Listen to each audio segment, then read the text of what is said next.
experience much, much better.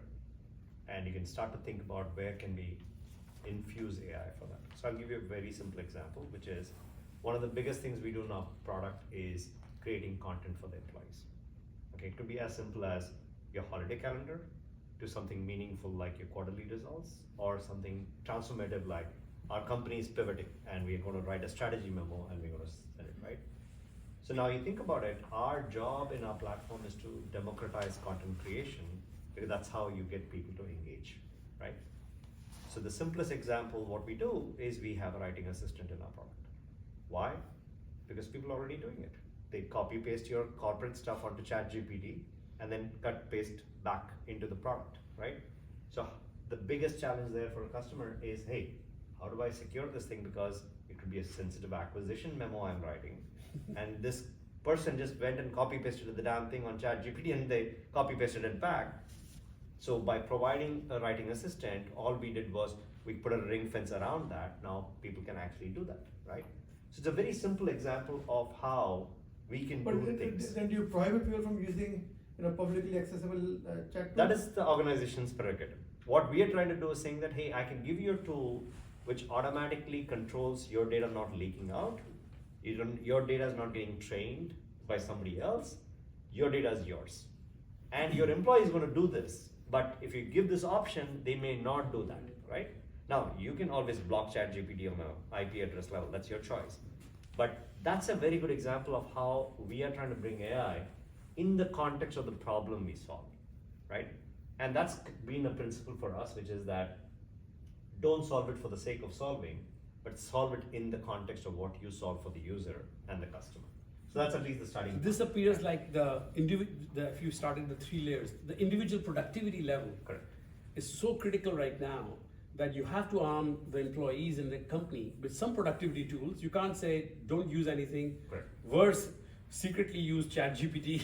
Right? So you have to now start at the bottom layer of personal productivity of employees. Yeah. What's your thought, Ibrahim?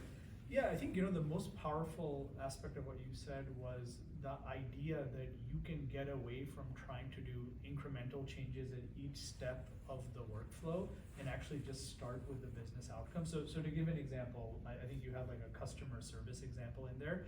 I think today, if you're building software that incrementally leverages AI to improve a customer support workflow, you're going to sort of pick at different things like, oh, the triage process, the routing process, the follow-up process, keywords that appear, trying to highlight, better documentation, slowly it routes its way to the product team to improve the product.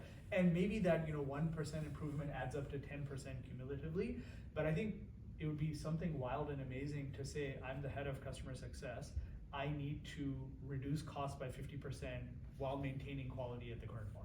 You just say that, right? And it can tell you, here's the 3 ways you can actually do that, right? That software starts to become much more powerful, and then that software is really worth its weight in gold, right? And then if you're the builder of that software, instead of saying, well, the way we charge is X number of users or X amount of data, you can say, what would it be worth to you to reduce 50% of your costs and maintain your quality level, right?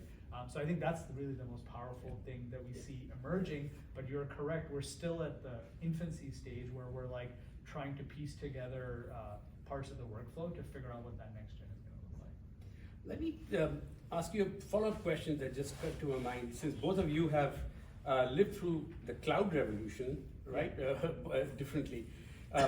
When cloud came, there was an adoption challenge, different organizations adopting cloud at different pace inside the company. And eventually, there were some who were ready to completely transform their processes for cloud, like media and retail.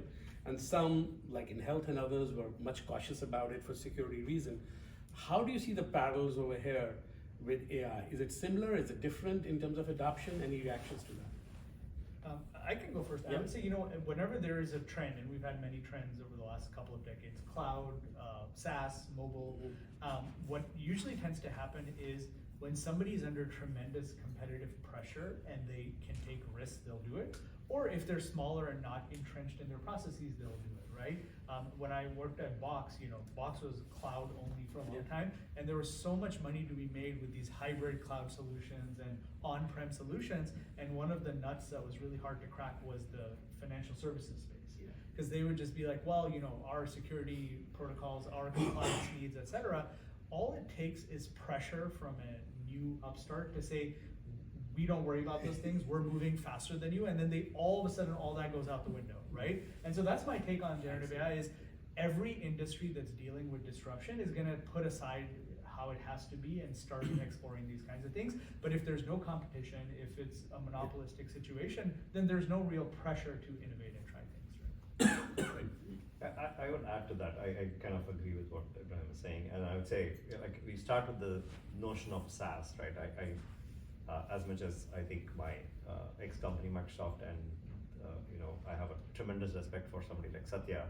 I think the whole SaaS is dead, thing going around in LinkedIn. I think it's like Mark Twain saying, "News of my death was premature."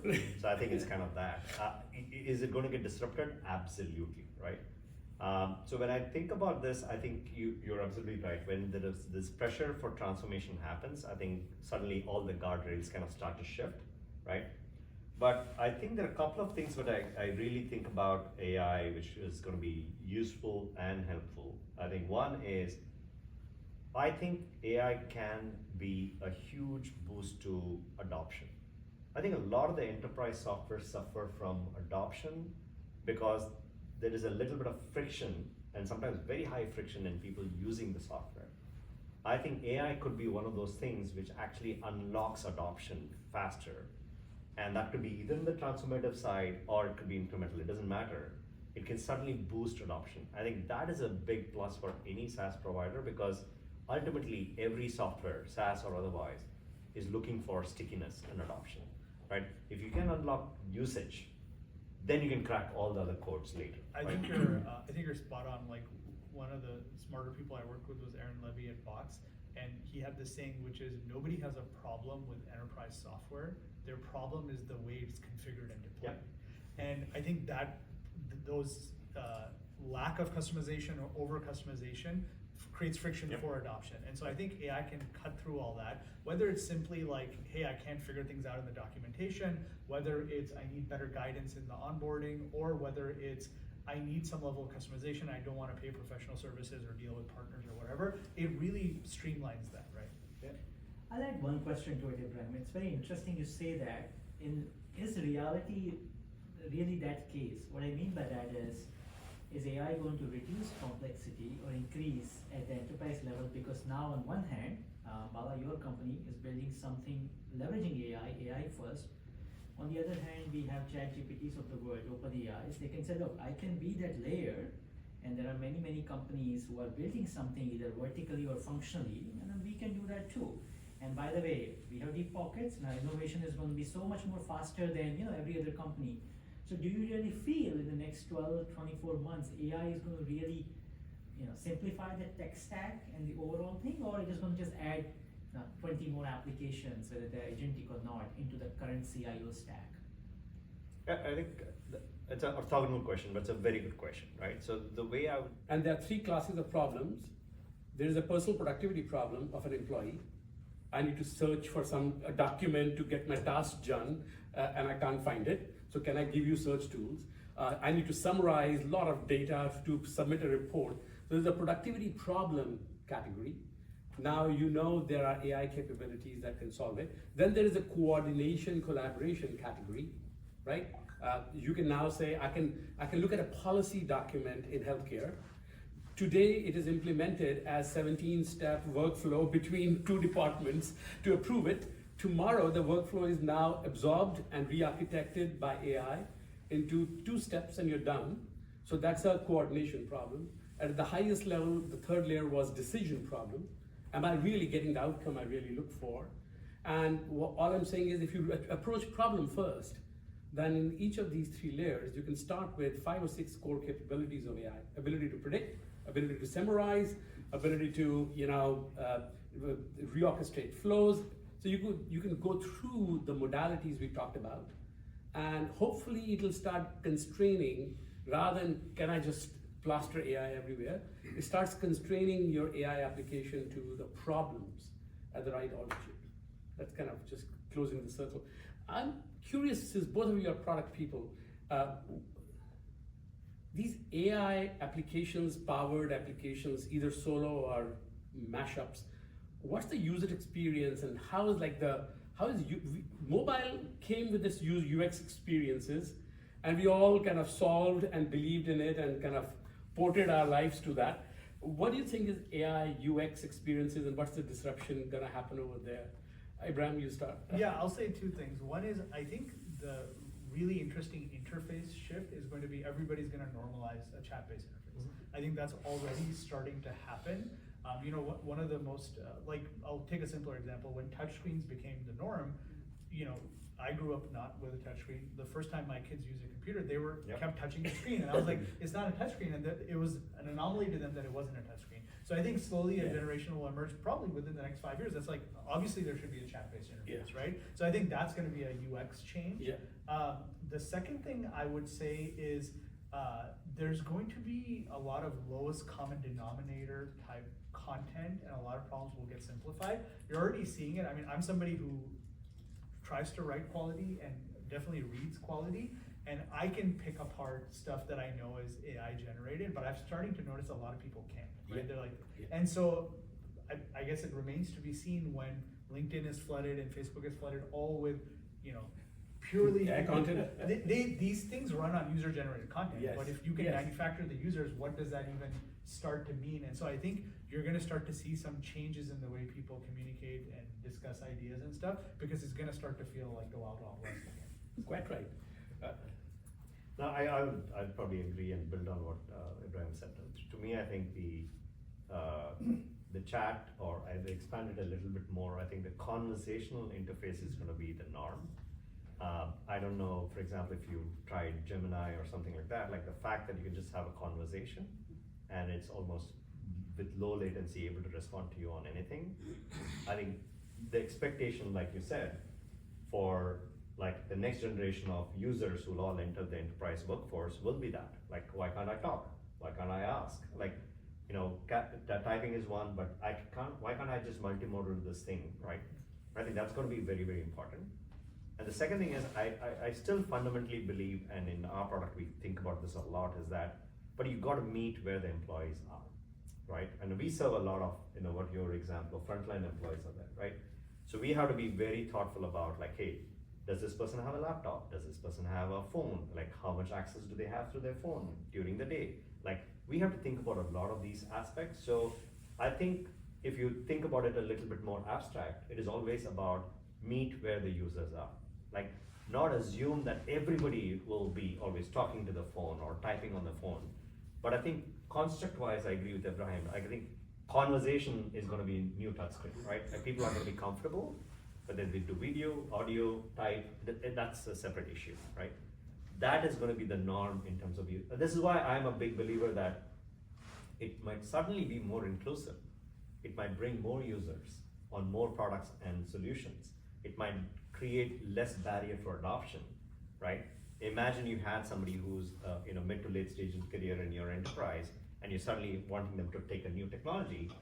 I can tell you that there are companies, and we worked at Google, people find it hard to go from Word to Google Docs. That's right. Right? And think about how do you help people get on with the benefits of the latest technology. This might be actually very helpful from a user experience perspective. Yes. So I want to ask, how do you decide when you're making a product decision? You build an AI product, you probably have an LLM in the back end. There was a while where the LLMs are basically sucking up all the data from the internet. They reached a point where they have everything. I was talked, we were there at this Ven's talk, the guy from OpenAI, and he said pretty much everything in public internet is now in the latest LLM. So the next generation is coming from RLHF fine tuning that they're doing.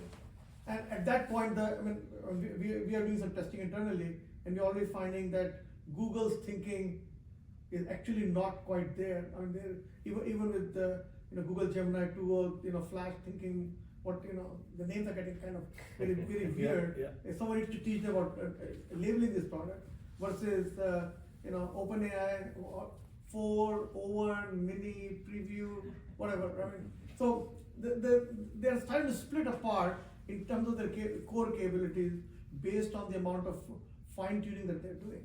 And it's no longer a question of how many tokens they have, is it a billion or trillion or whatever. So how do you make these decisions on which you're going to bundle in. The pricing is changing. For example, O3 is now $200 minimum, and even they're going to raise the price because OpenAI lost $3 billion last year on $2.5 billion of revenue. So there's no way they can sustain that for very long. I mean, yeah, so I'll Ibrahim chime in, but like from our perspective, it's very straightforward, right? It's what problem are you solving and how much value is there and how let's much. talk about a writing product, right? That's Yeah. a very specific thing you did. Yeah. So which one are you using, and how do you decide? We do multiple LLMs, but we do everything in a way that it's not training data is not going back. So for example, if you use OpenAI, we will use Azure OpenAI. If you're doing Llama hosted, then it's our own hosting of Llama, so it doesn't go out anywhere. Or if you're using Claude, we switch between these two depending on what's the optimal result and the lowest cost, because this is a very basic capability, right? Now, enterprise search is a high value product for me that I can charge, right? I can charge for that, but again, I have to really respect what can I charge for the customer, because I'll give you an example. If I tell you that, hey, your employees can find anything they want, okay, you'll say, maybe they'll save you 2 hours a week. Then you'll ask me, what is 2 hours of my employee's time worth? Right? And then you say, what if 1 hour of that 2 hours they save, they're just going around having lunch or watching YouTube, right? That's your call. But my point is, I have to be meeting you somewhere in the middle, right? Of how much I can help you with the productivity. Now I'm back into what I can actually afford, right? And that's where we constantly look at different models to say, the security part, the privacy part, making sure data is not leaking is table stakes. But then I can say, okay, like how much are you willing to pay for high accuracy versus the value, right? Now that use case will be very different. For example, if say we decide to produce a product tomorrow, which is like giving you 99% accuracy on a trade of a stock.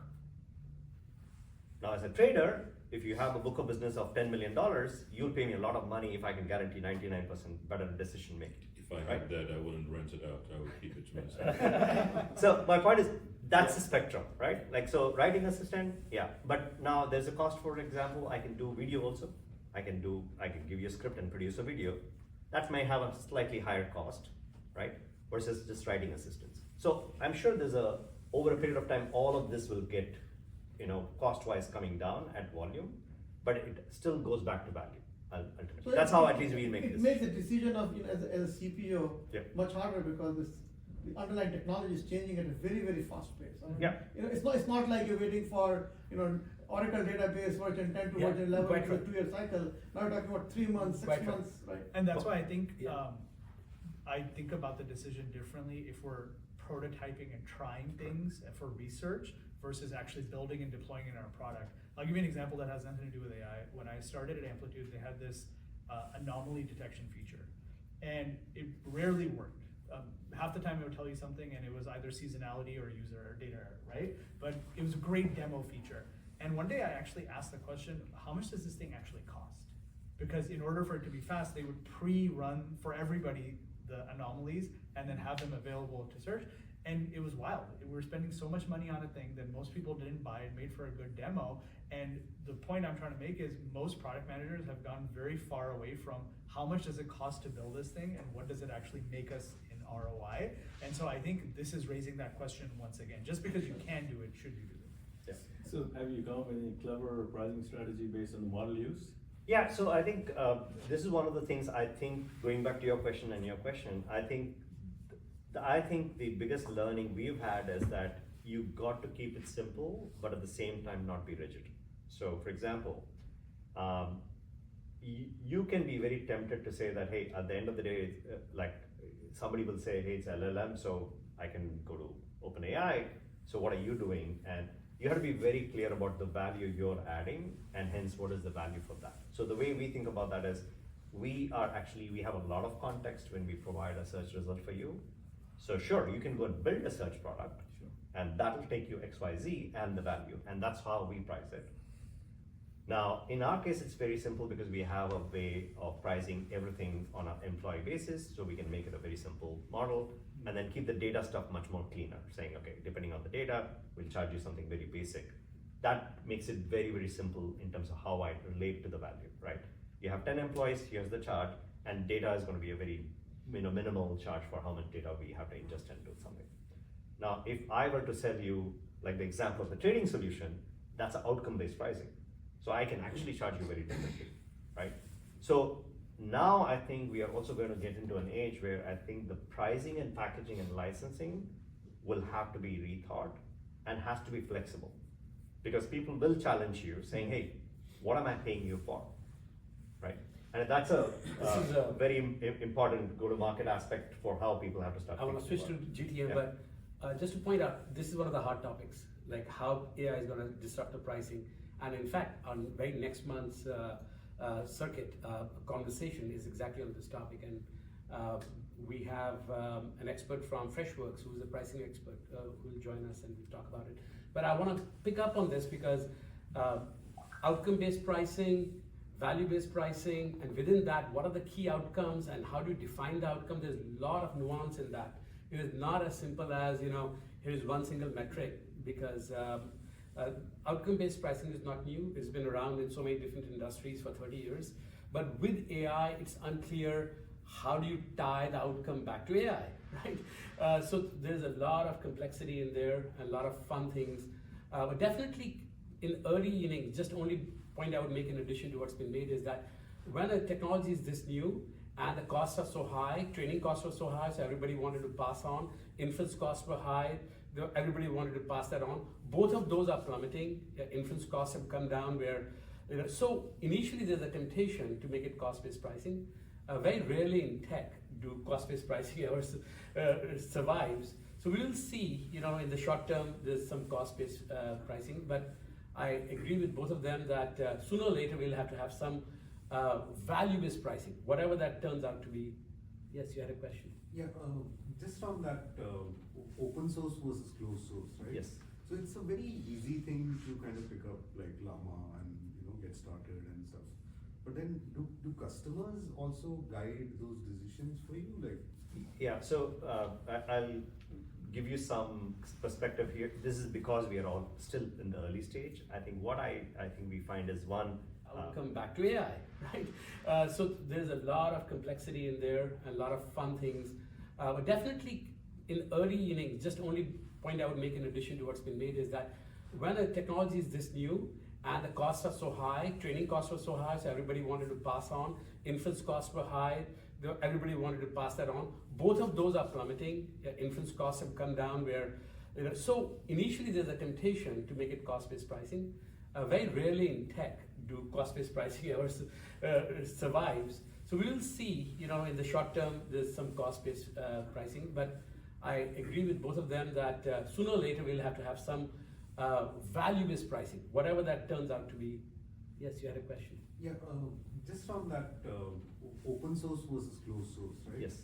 So it's a very easy thing to kind of pick up like Llama and get started and stuff. But then do customers also guide those decisions for you? Yeah, so I'll give you some perspective here. This is because we are all still in the early stage. I think what I think we find is one, going back to one from a value perspective, yes, you should charge for value. Now whether you do it on a per seat basis, subscription basis, whatever it is or outcome based. I know some companies have started doing things like, I'll charge you per lead Yes. or conversion of a lead and things Yes. like that. Power to them if they can really get to that precision, right? Some people even just do consumption based, as long as you're hitting my service to get something out of it, I'll charge you, right? What we find is that there are the most of the conversations we have with enterprise customers are based on the unknown issues, right? They start with things like, hey, give me the choice of running my own model. But when you double click and saying, what do you mean by your own model? Are you going to train something? Okay, what are you training it on? Like, what foundation model are you using to train? Then it starts to kind of unravel a little bit because it's a notion, because they're comparing things like the old world where we had cloud computing and they would say, can I do private hosting, right? Yes. They have that mental model, right? Now, then we say, okay, if your concern is where this is sitting and running, that's just a different problem. Then I can actually take my model, I will still manage it, but I'll probably run it in your tenant if that's what you want, right? That's one way to solve the problem. The second problem is the classic example of like, hey, is some data being leaked out and somebody's training? That's an easier problem to solve because that's where people really get hung up on, is OpenAI stealing all my data or not? Like that I think is a slightly different problem. The third issue is we do our own thinking, testing around what is actually solving for the use case with the high precision and accuracy. That is something we want to have control over, because remember, ultimately, if we cannot deliver the right result to the right employee, the value drops. So we have to be constantly looking at saying, hey, which one of these are performing better objectively, and can we run experiments and then come to a right conclusion? So it is not so much about open source versus closed source, because there's an effort involved, but it's ultimately about the actual value being delivered. But some people get hung up on open source, it's closed source, but in this case, they're buying a product from us, so it's almost saying, hey, you run whatever you want to run. So that's kind of the layering of the problem, if you may. A follow-up to that. Are you at a stage where you are actually evaluating the incremental value that different models are giving you, and the That's price excellent. or a value that your customers are willing to pay for it, or is it too early? Too early. Too early. I think so. I'll also be very brutally honest with you. While we do experiment, right, we also don't want to kind of do a lot of this bouncing back and forth, because that is expensive, right? So I think we need to let it run for some time while we do our internal experiments before we get too caught up in like I'll give you a hypothetical example which we don't do today, which is like, I'd love to do a dynamic, change the model on the go, based on pricing, performance, and latency and everything, right? Does my use case warrant that? Is the fundamental question I ask, and most of the cases the answer is no. Right. So That's the the reality. position as a product or a little bit of initial service component to what you have to do? No, this is a ready-made product, SaaS product. All I'm talking about is what happens behind the scenes. Right? Delivery side. Yeah. Anything, other question? Yeah, I'm wondering, where you talked about conversational prompting versus written prompts. Are there more challenges with conversational prompting because of the diversity in how we some people will do just half sentences, phrases, and so on. So have you found that as part of the experience as you engineered the product? Yeah, we haven't. To be honest with you, we haven't delved deeply on that. But we are going to rely on people like the foundational model folks who are already doing that. Yeah.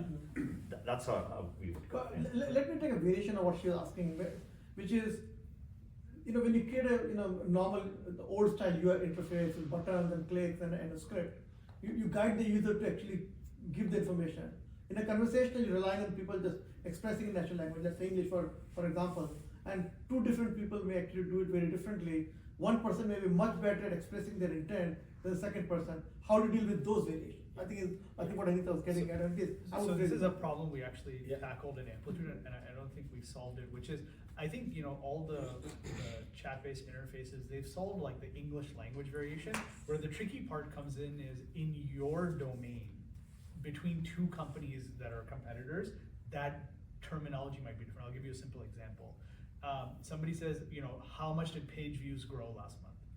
What page view means at eBay might not mean the same thing at Overstock.com, right? And they're both equivalent customers. And so that's the really tricky part. And then the onus falls on the data governors and the admins to say, define it clearly, label every chart type, et cetera. And so to me, the chat-based interface is a little bit of smoke and mirrors, and it's hiding some of the complexity behind it, and it just passes it on. And so we actually that's why we didn't bring it sort of fully into the product, is we didn't feel like it was ready for prime time, because it created more confusion than not, and really just became a glorified search. Okay. And So is there an opportunity for, just as there was for prompt engineering, mostly, an opportunity for conversational prompt engineering as well? There is, I just to give you the analytics and data example, I think, a lot of people predicted, oh, this is the end of analysts. Mm-hmm. And I think what it's really done is say, instead of training other people in your company, can you actually train this software to understand, right? And help people with the prompting when they get stuck on how to ask certain questions. I can speak to some of the companies I've been working with who are deep into this area.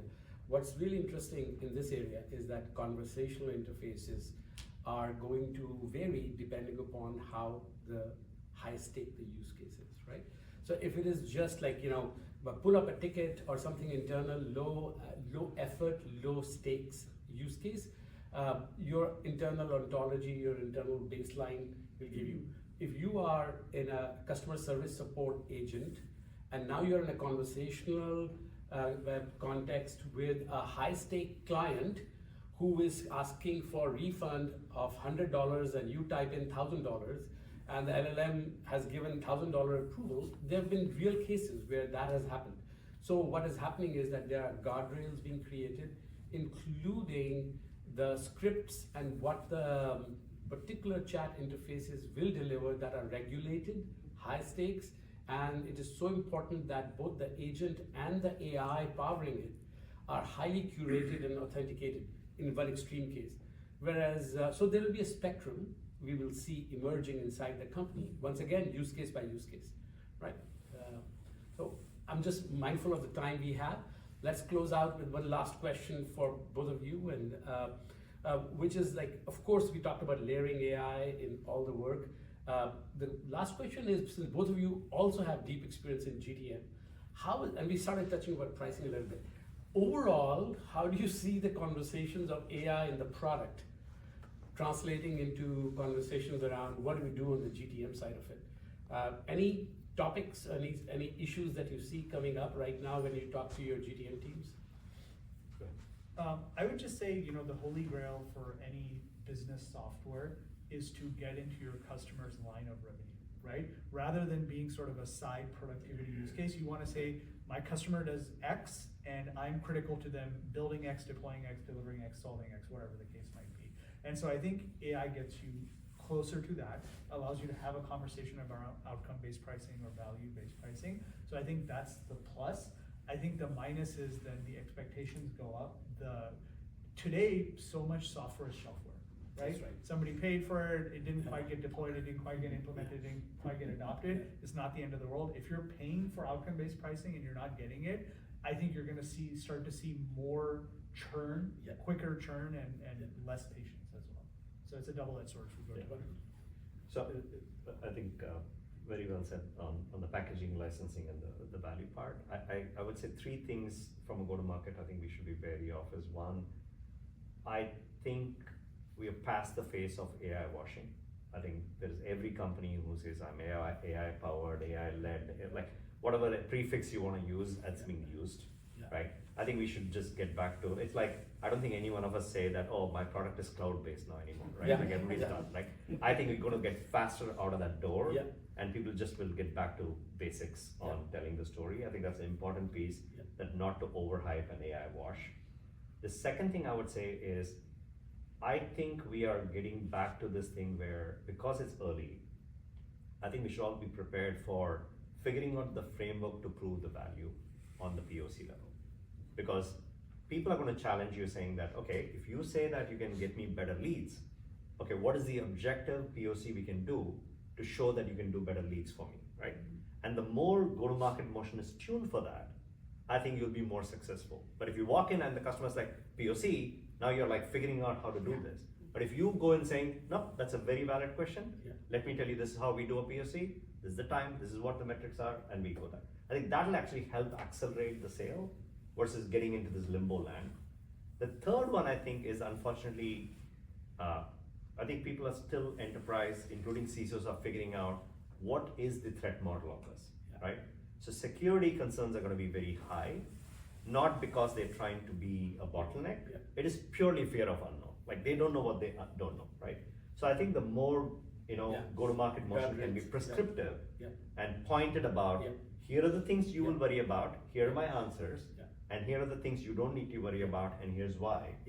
And part of that is, for example, like we try to take some guidance from things like Responsible AI Institute. Like, what are the things you can use as a governance engine that gives them a bit of pause, right? I think we can be more prescriptive on that. I think that'll help, right? Those are the three things I would say may have to shift in the go-to-market if you really want to, get stabilized on the AI go-to-market. Fantastic. So let me wrap up by just putting together some themes over here. Clearly, I love the idea that AI washing is going to hopefully get washed out very quickly because everybody's doing that. On the other hand, the hype of AI agents is coming and it's not going to go away for the next 1 or 2 years.